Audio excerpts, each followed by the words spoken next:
Hello everyone and welcome to our Beit Yosef shiur, where we systematically learn the laws of tefillah, starting from the Gemara through the opinions in the Beit Yosef and the Psak in the Shulchan Aruch. Today we begin with Seif Yud Tet in Siman Sadi Hilchot Tefillah. The Gemara on Daf Vav in Masechet Berachot brings a statement: Amar Rabbi Haralbo Amar Rav Huna Kol Kovei Makom Letfilato Elohei Avraham be'ezro Ukshemet Omrim Lo I'ana v'Yachasi mitamidav shel Avraham Avinu.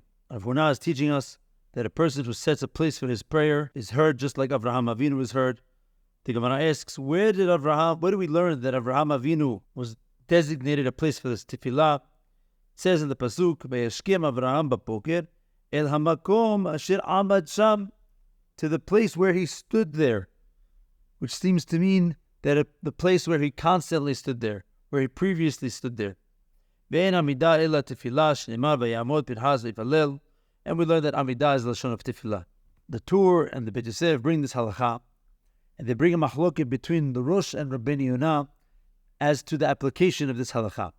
Rabbeinu Yonah says that this halakha is discussing when a person needs to pray from his home, and it's teaching us that he should designate a certain spot to pray so that he should have a focus and concentration in his prayers when he's praying from home.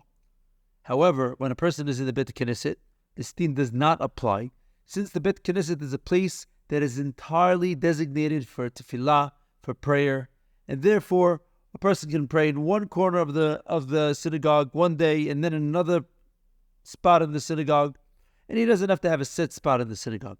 However, the Rosh argues and says that this halakha is teaching us that one should designate a place in the Beit Knesset to pray, or wherever he is praying, he should always pray in the same position.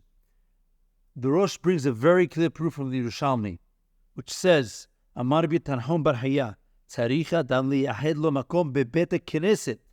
And the Yerushalmi brings a proof from David HaMelech. It says that David HaMelech, Vahi David ba ad harosh asher yishtahave sham. It doesn't say hishtahave, it says yishtahave, a place that he would pray, a place that he would constantly pray. Mashma she'eh tadir mishtahave sham. As we said, the Rosh, the Tur, and the Beit Yosef adds that the Hagahot Maimoniot also agree with this opinion, and therefore the Beit Yosef says that since all of these Rishonim agree against Rabbeinu Yonah, the halakha is like them. Therefore, Maran Siman Sadi Seif Yoter reads as follows: Ikba makom letfilato shelo yishaneu im lo letzorech ve'en dai b'ma sheikba lo bebeit knesset leipalel ela gam bebeit knesset shekavua ba. Maran says that a person shouldn't change his spot in the shul unless there's a tzorech. The Aharonim discuss what a tzorech could be. And Maran says, not only should you designate a Beit Knesset to pray, ela gam in the Beit Knesset that you chose, you should have, like the Rosh said, a makom kavua. We proceed to Seif Kaf, which is based on a statement from Rav Hizda in Masechet Berachot Daf Het Amud Aleph, which says, Amar Rav Hizda, Le'olam yikanes adam shnei petahim bebeit knesset. It says that a person should enter two doorways. The Gemara asks, two doorways? Physically two doorways? Shnei petahim sakadatav? Ela ema shiur shnei petahim v'ahar כך yitpalel. He should enter a shiur of shnei petahim. A shiur, the Rishonim will explain that each petah has a width of 4 tefahim. He should enter a shiur of shnei petahim and then pray. The statement isn't so clear on the surface, and therefore the Beit Yosef and the Torah bring 3 explanations of Rav Hizda's halakha.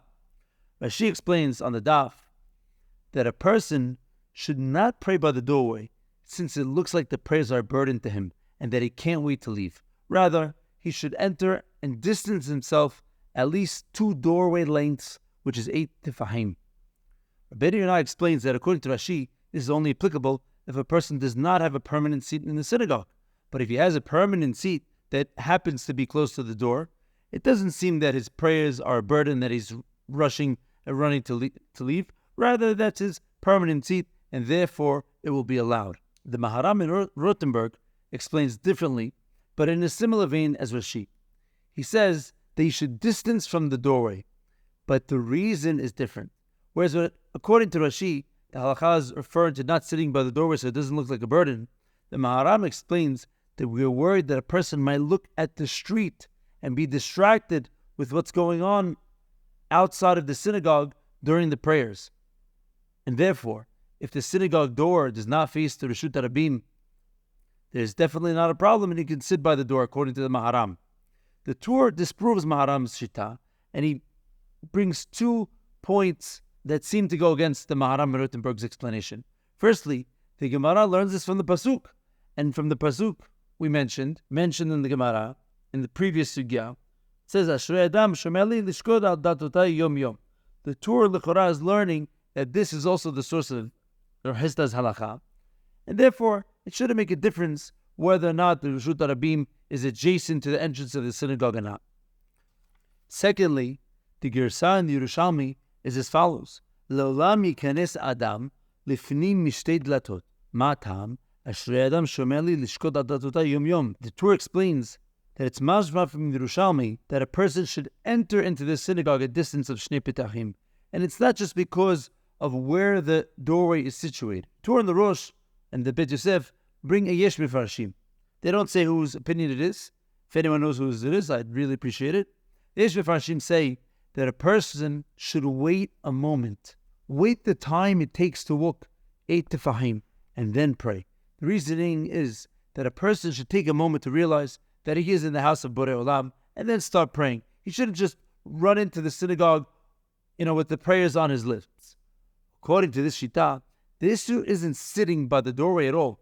The issue is to take a moment and then start to pray. The Tur points out that it seems from the Yerushalmi that we mentioned earlier, which clearly states that a person should enter le'olam, a person should enter into the synagogue 8 tefahim, seems to be against the shita because it has nothing to do with taking a moment to delay. Nevertheless, even though the Beit Yosef brings the disputes of the Tur to these other shitot, the Beit Yosef says it's proper le'nen halacha nachon lahush lekol haperushim. Therefore, in the Shulchan Aruch in Seif Kaf, Maran reads as follows: Yikanes shiur shnei petahim ve'ahagach yitpalel. Yesh mefarshim shiur shnei petahim de'aynu shmoneh tefahim yikanes lifnim shelo yishev etzel hapetach shenireh k'masoi yeshivat bet hakneset. That's the opinion of Rashi, and the Shulchan Aruch brings the explanation of Rabbeinu Yonah.